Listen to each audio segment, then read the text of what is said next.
O Lula é austero ao máximo. Um homem apaixonado e muito organizado.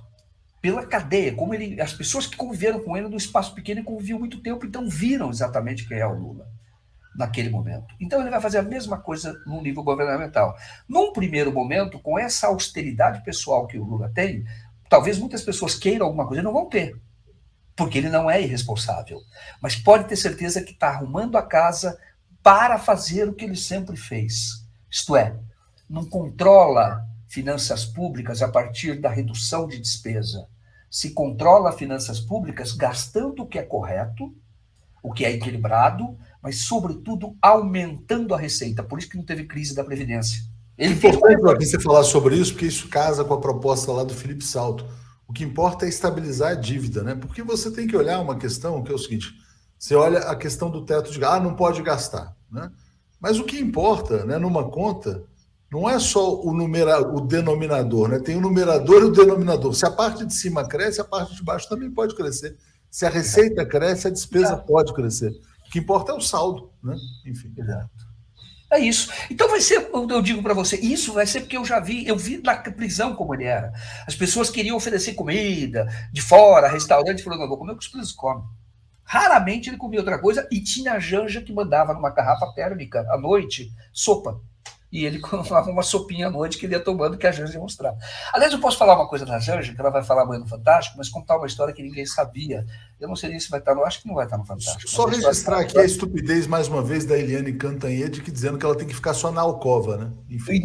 E falando uma história de amor, como é linda essa história. Essa história eu soube depois do que os 80 dias, por isso que eu vou compartilhar com vocês aqui, que é inédita.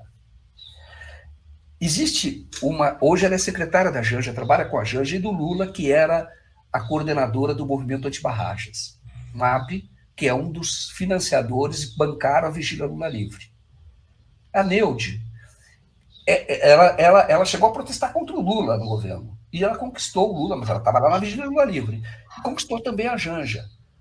E a Neude morou em frente, primeiro ela morava ali na Vigília, depois ela foi morar num prédio em frente à Polícia Federal. E toda noite a Janja via que a Polícia Federal apaga à noite. E ficava duas luzinhas acesas numa janela que ela via. Aí ela ficava olhando isso, a Neude. Falou, será que é o Lula? Será que aquela é a cela do Lula? Aí ela mandou o advogado Manuel Caetano. Um dia ela pediu para o advogado, pergunta para ele se aquela luz que fica ali é a dele, se deixa a luz acesa. E para confirmar, para ele confirmar, fala que hoje, às 8 horas da noite, 9 horas ou 10 horas, no horário que eles combinaram, eu vou piscar a luz do meu apartamento para ele olhar.